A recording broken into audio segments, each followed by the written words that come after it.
करना क्या है? कहते हैं, सुख मुख वचन जो श्रवण सुनावहूं, तब श्री हरिवंश सुनाम कहावहूं। पहले सुखदेव जी के मुख का वचन क्या है? वो श्रीमद् भागवत। तो पहले पहले श्रीमद् भागवत का कई साल अध्ययन करना चाहिए, सुनना चाहिए। श्रीमद् भागवत सुनने से क्या होगा? कहते हैं, तुम्हें सार असार समझ जाएगा, और तब तुमको श्रीवंश उस नाम में निष्ठा, श्री हरिवंश नाम में निष्ठा होगी।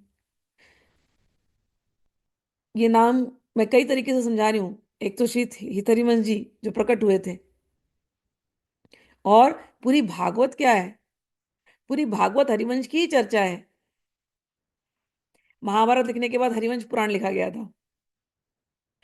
हरि के जितने भक्त, जितने आचार्य, जितने गुरु, जितने संत, ये सब हरिवंश है।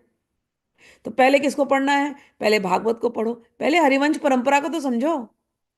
पहले इन संतों को पढ़ो, नारद मुनि की वाणी सुनो, व्यास देव की वाणी सुनो, सुखदेव जी की वाणी सुनो, प्रहलाद जी की वाणी सुनो, ध्रुव की वाणी सुनो, श्री कृष्ण के बारे में सुनो, और श्री कृष्ण ने क्या प्रेममयी लीलाएं करी वृंदावन में, उसको सुनो। जब श्री कृष्ण से प्रेम हो जाएगा तो हरिवंश नाम की महिमा समझ में आएगी। क्योंकि हरिवंश जी ने हमको वो प्रेम, जो जो सुखदेव जी ने प्रेम बताया लेकिन छुपा ले गए, उस पूरे प्रेम को हरिवंश जी ने इस युग में हमारे लिए प्रकट किया। तो जब पूरी भागवत सुन लेंगे और जब दिल में प्यास उठेगी कि क्या था वो प्रेम जो छुपाया गया, क्या है वो गोपी प्रेम जो छुपाया गया, तो थोड़ा सा ही दिया गया, आए सुन करके भी अभी दिल नहीं भरा। और फिर जब आप हित हरिवंश जी की वाणी सुनेंगे, आहा, कि वही हरिवंश बनकर के आए, और उन्होंने उन्होंने वो जो गुप्त जो लीलाएं थी उसको प्रकट कर दिया।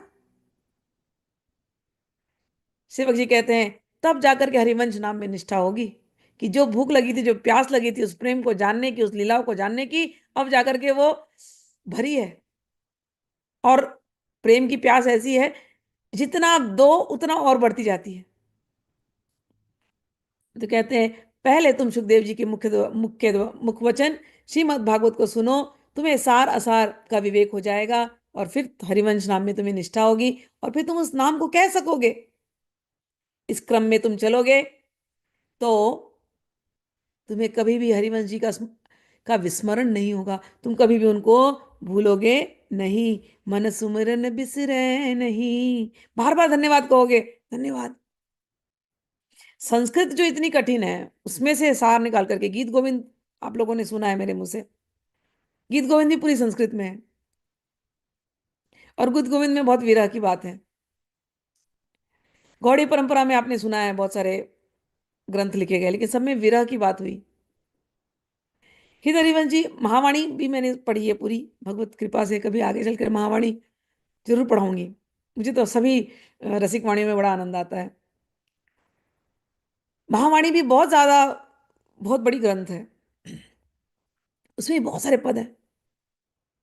लेकिन हितहरिवंश जी का केवल 84 पद, हित 84, केवल 84 पद अपने आप में पर्याप्त है रस देने के लिए। मैंने इतने ग्रंथों का अवलोकन किया, पढ़ा, उनको समझा मैंने, लेकिन बाद में मैं जब ये हितहरिवंश जी को जब पढ़ा, मुझे लगा ये परफेक्ट है कलयुग के लिए।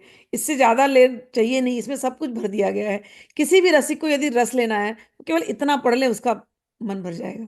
हाँ, उसके अतिरिक्त और पढ़ना है तो महावाणी जी पढ़ो, बहुत सारी चीजें और भी हैं ग्रंथ, उसके अतिरिक्त और रस लेना, रस लेने की इच्छा हो तो। लेकिन अगर उतना समय नहीं है तो केवल ये हितहरिवंश जी के जितनी जो ग्रंथ है, काम भर का है। 42 लीला भर दिया है रस। हित 84 और 42 लीला किसी को मिल गई तो बस हो गया। ऐसे है। तो यही